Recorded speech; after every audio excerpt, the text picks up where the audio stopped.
Hello guys, I am advocate Dishank from Vishank law academy. आज हम पढ़ने जा रहे हैं आपका चैप्टर 14। चैप्टर 14 बात क्या करता है? देखिए, चैप्टर 14 को समझने से पहले आप इसका मतलब समझिए। Condition request for initiate the proceeding. Initiate मतलब यानी कि शुरू कर देना। प्रोसीडिंग कब शुरू होती है? प्रोसीडिंग शुरू कब होती है? ये देखिए, आप अपने आप को जज एज्यूम करिए। अब यहाँ पर एक ट्रायल स्टेज होती है। ट्रायल से पहले बाद में क्या होता है? ट्रायल के बाद आपका प्रोसिक्यूशन एविडेंस होता है, फिर डिफेंडेंट एविडेंस होता है, फिर जजमेंट आती है। ठीक है। और इससे पहले क्या होता है? आपका अरेस्ट होता है, क्यूज 164 की स्टेटमेंट्स हो गई, फलान ढिमकाना हो गया। अभी आपको मैं दिखाता हूँ। ठीक है। अब इस स्टेज पे क्या होता है? इस स्टेज पे जज अपना माइंड अप्लाई करता है। जुडिशियल माइंड अप्लाई होता है। जुडिशियल माइंड अप्लाई होता है। अब जुडिशियल माइंड अप्लाई किन चीजों पे होगा? एक होगा कंप्लेंट पे। ठीक है, जो आपका अभी बता दे। एक कंप्लेंट पे, एक पुलिस रिपोर्ट पे, एक इंफॉर्मेशन मिली हो आपका मैजिस्ट्रेट को खुद को, पर वो इंफॉर्मेशन पुलिस ऑफिसर के थ्रू ना मिली हो, सुओ मोटो हो, खुद से हो। ठीक है। अब ये तीन चीजें क्या है? कंप्लेंट मतलब मान लीजिए अगर आपके कोई एफआईआर दर्ज नहीं कर रहा, कुछ नहीं कर रहा, तो आप कोई वारंट केस की या सम्मन केस की खुद जाके कंप्लेंट लगा देते हैं। कंप्लेंट वर्ड जो यूज करा गया है वो कंप्लेंट वर्ड आपका कंप्लेंट हमेशा मैजिस्ट्रेट के पास लगती है, याद रखिएगा, मैजिस्ट्रेट के पास लगती है। और यहाँ पर भी जज का मतलब मैजिस्ट्रेट है, क्योंकि जो कॉग्निजेंस लेने की पावर होती है सिर्फ मैजिस्ट्रेट के पास होती है। ठीक है। कंप्लेंट का मतलब यहाँ 200 में कंप्लेंट की बात करी गई है। पुलिस रिपोर्ट जो आपकी चार्जशीट फाइल करता है पुलिस वाला 173 में वो, और सुओ मोटो ये तो खुद से एक सेक्शन है। यानी कि यहां पर अगर आप देखें तो जज ने अपना जुडिशियल माइंड अप्लाई करा है। ठीक है, यानी कि जुडिशियल माइंड अप्लाई करा है। अब इसका मतलब क्या है? यानी कि जज के सामने इससे पहले कुछ भी नहीं हुआ। अब 60 या 90 दिन में जब भी चार्जशीट आएगी जज उसे देखेगा। ठीक है। अब उसमें देखेगा चाहे क्लोजर रिपोर्ट हो, चाहे क्लोजर रिपोर्ट आपका 169 में लगती है इसी पे। ठीक है। क्लोजर रिपोर्ट लगे 170 या 170 में सफिशिएंट एविडेंस हुए तो केस को आगे बढ़ा दिया जाएगा। वन चार्जशीट आई या 200 में कंप्लेंट आई है तो वो आपका 200 में कंप्लेंट केस चला देगा, या खुद से केस चला देगा अगर उसे खुद इंफॉर्मेशन मिली है या अपने आप से। तो ये क्या कह रहा है? यहाँ पर क्या होता है? जज जुडिशियल माइंड अप्लाई करता है। जैसे मान लो आपके सामने पुलिस ऑफिसर वाला चार्जशीट लेकर आया, तो आप उसे पढ़ेंगे। उस पर आप देखेंगे कि हाँ बन रहा है, ठीक है, प्रेमा फसाई केस बन रहा है। पहले आप देखेंगे प्रेमा फसाई केस बन रहा है। ठीक है। दूसरा आप क्या देखेंगे उसमें कि हाँ चलो केस बन रहा है, इसमें किसी और अक्यूज को बुलाने की तो जरूरत नहीं है। किसी और अक्यूज, कोई और अक्यूज बन रहा नहीं बन रहा। हालांकि ड्यूरिंग द ट्रायल इस स्टेज पे भी आप देख सकता है जज कि किसी को बुलाने की जरूरत तो नहीं है। ठीक है। तो यहाँ पर भी है। अब यहाँ इसके पास दो बातें आ जाती है जब ये कॉग्निजेंस लेगा।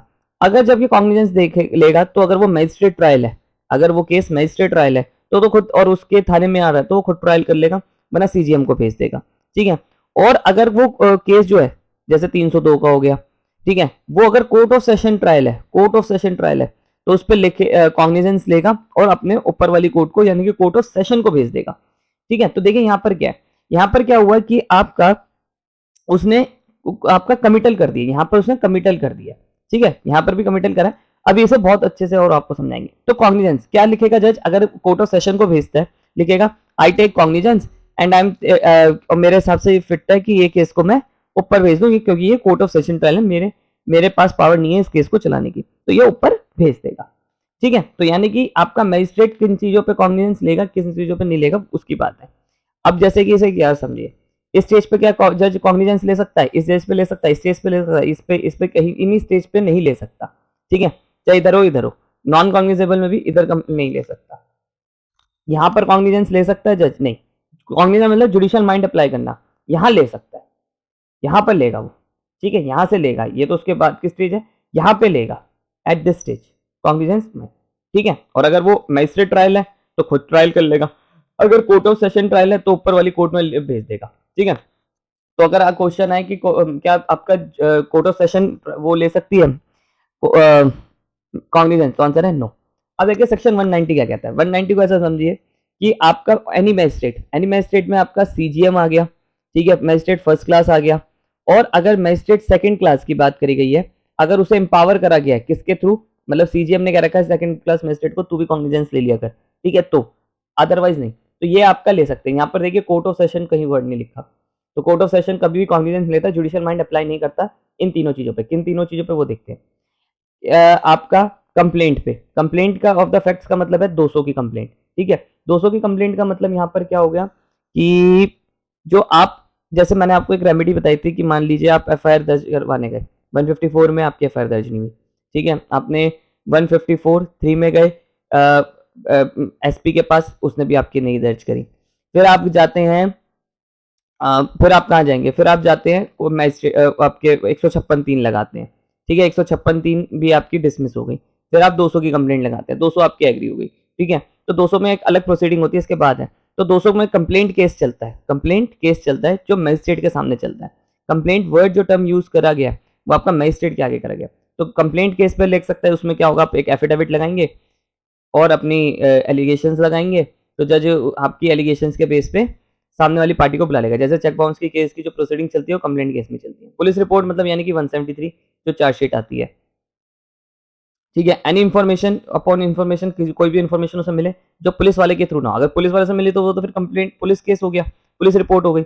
और जो उसकी खुद सी नॉलेज में आए सुओ मोटो वो पे कर सकता है, ठीक है। अब यहाँ लिखा था सीजीएम में empower magistrate second class take cognizance under subsection with comprehensive inquiry to. और उसमें ये लिखा है कि आपका अगर सीजीएम ने पावर दे रखी है सेकंड क्लास मजिस्ट्रेट को तो वो भी कर सकता है। तो 190 आपका ये बात करता है। अब 191 क्या कहता है? अब 191 कहता है कि अक्यूज्ड, मान लीजिए ये जज था, ठीक है, जज कौन सा, मजिस्ट्रेट, ठीक है। यहाँ पर चार्जशीट आ गई, चार्जशीट आ गई। अब चार्जशीट के से ये यहाँ चार्जशीट ट्रायल कॉग्निजेंस यहाँ पर है, मतलब अभी जज अपना माइंड अप्लाई कर रहा है। इसी बीच में जो accused A B C D या कोई एक अक्यूज भी है, इन चारों में से कोई भी एक कहता है जज साहब आप मेरा केस ट्रायल मत करिए, मैं नहीं चाहता आप मेरा केस ट्रायल करिए, आप दूसरा कर दीजिए, यानी कि ट्रांसफर करवा रहा है वो, ठीक है, ट्रांसफर करवा रहा है। तो वो कौन से सेक्शन में करवा रहा है आपका? 191 में करवा रहा है। अब पढ़ते हैं 191 क्या कह रहा है। When a magistrate take cognizance, magistrate take cognizance of offender under clause C subsection 190, 190 के सब क्लॉज C के 1 सेक्शन के सब क्लॉज 3 में लेना है। तो accused shall before evidence शुरू होने से पहले it take be informed that he is entitled to have case inquiry into try another magistrate। वो कह देगा कि मुझे दूसरे मैजिस्ट्रेट से करवाना है। इफ द अक्यूज और एनी अक्यूज, यानी कि एक अक्यूज है तो या बहुत सारे अक्यूज है उनमें से कोई भी, if there is more than one further proceeding before the magistrate take cognizance, the case shall be transferred to such other magistrate may specify by the CGM। अब वो कौन करेगा? वो तो बोल देगा दूसरा कि मुझे आपसे नहीं, M1 से नहीं, M2 से करवाना है, ठीक है, या M2 से करवाना है, मुझे बस आपसे नहीं करवाना, किसी से भी करवाना है। तो फिर वो केस चला जाएगा आपका CGM के पास। CGM बाद में किसको करे वो उनके ऊपर है, ठीक है। तो सिंपली बात ये कह रहा है कि आपका जो केस ट्रांसफर हो वो M1 की जगह M2 पे ट्रांसफर हो जाए मैजिस्ट्रेट के पास, और किसके बिहाफ पे? अक्यूज के बिहाफ पे। अच्छा, क्या ये कब होगा? कौन सी स्टेज पे? किसी भी स्टेज पे नहीं, ये होता है बट बिफोर कॉग्निजेंस, यानी कि कॉग्निजेंस लेने से पहले। और कॉग्निजेंस आपका पहले कब लिया जाता है? आपका ट्रायल से पहले। कब लिया जाता है? ट्रायल से पहले, ठीक है, इस स्टेज पे। जब एविडेंस शुरू हो जाएगी, प्रोसिक्यूशन एविडेंस, डिफेंडेंट एविडेंस हो जाएगी, इस स्टेज पे नहीं कह सकता ट्रांसफर के लिए, इस स्टेज पे कह सकता है बिफोर टेकिंग कॉग्निजेंस, ठीक है। तो सिंपली बात कह रहा है आपका। अब देखिए 192 को समझिए। 192 क्या कह रहा है? Making over. मेकिंग ओवर का मतलब यहां पर क्या हो गया कि आपका, देखिए मैंने आपको कुछ टर्म्स बताई थी, जब आपका कोई केस लोअर कोर्ट से हायर कोर्ट में जा रहा होता है, ठीक है, तो उसे हम कहते हैं कमिटल, ठीक है। और कमिटल कौन से सेक्शन में होता है? 209 में और 323 में। और अगर कोई केस आपका हायर कोर्ट से लोअर कोर्ट में जा रहा है, ठीक है, तो उसे हम कहते हैं मेड ओवर, उसे हम कहते हैं मेड ओवर, ठीक है। और ट्रांसफर तो सिंपल है, एक मैजिस्ट्रेट दूसरे मैजिस्ट्रेट के पास ट्रांसफर कर रहा है तो वो हो गया। तो यहां पर हमें बात करनी है मेड ओवर की, ठीक है। तो मेड ओवर क्या होता है आपका? Any chief judicial magistrate after taking cognizance, अगर एक सीजीएम आफ्टर टेकिंग कॉग्निजेंस, यानी कि कॉग्निजेंस यहां पर ले लिया है, ठीक है, यानी कि जुडिशियल माइंड अप्लाई हो चुका है कोर्ट के थ्रू, सीजीएम ने अपना जुडिशियल माइंड अप्लाई कर लिया, of an offence make over मतलब द केस ऑफ इंक्वायरी और ट्रायल एनी कॉम्पिटेंसी मैजिस्ट्रेट और टू हिम, उसे कहता है कि तू ट्रायल कर ले। जैसे मैं हूं, ठीक है, दिशांक है, एक सीजीएम है, चीफ जुडिशियल मैजिस्ट्रेट है, ठीक है, मैंने क्या करा, मैंने कॉग्निजेंस ले लिया, पर मेरे पास वर्कलोड बहुत ज्यादा है, मैंने क्या कहा, एक मैजिस्ट्रेट 1 है मेरे अंडर, उसको मैंने कह दिया भाई तू ट्रायल कर ले इसका, मैंने कॉग्निजेंस लिया पर ट्रायल तू कर ले, तो वो क्या कर सकता है? हाँ कर सकता है, पर कॉग्निजेंस मैंने लिया, ठीक है। तो यहाँ पर ये तो मैंने इसको भेजा, वो क्या भेजा? मेड ओवर, क्योंकि आप देखिए हायर से सीजीएम से लोअर आया, लोअर हायर टू लोअर आया, ठीक है, तो वो मेड ओवर हुआ। और अगर लोअर टू हायर जाता तो आपका कमिटल होता, ठीक है।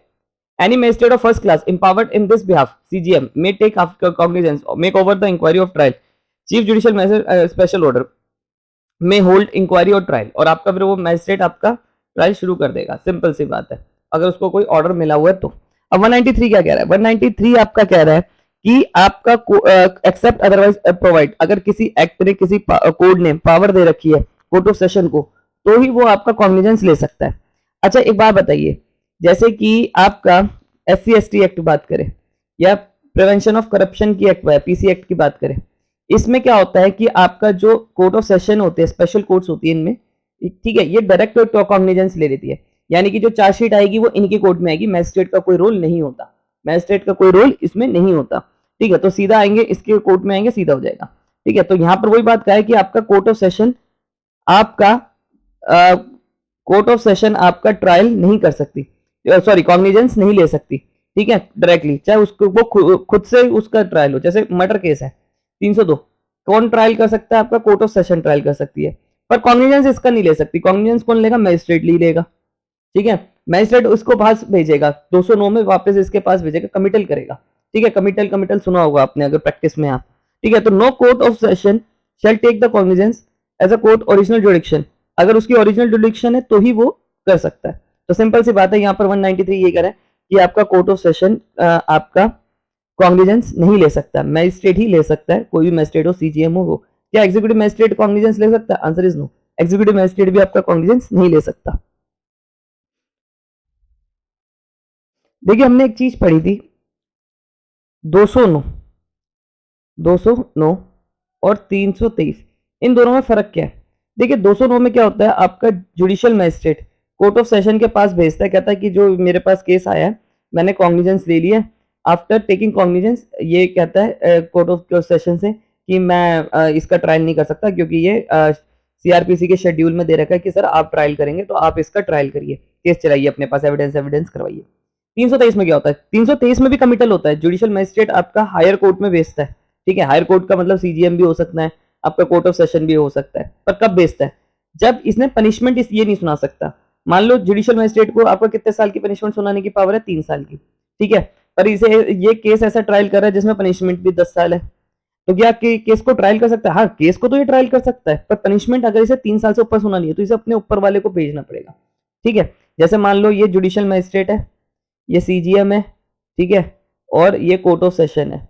अब यह है कि जुडिशियल मैजिस्ट्रेट को 3 साल की पावर है, इसको 7 साल की सजा सुनाने की पावर है, इसको अनलिमिटेड है, डेथ की अगर सुनानी है तो भैया आपका हाई कोर्ट को कंफर्मेशन भेजनी पड़ेगी, ठीक है, वो अलग बात होगी। अब मान लीजिए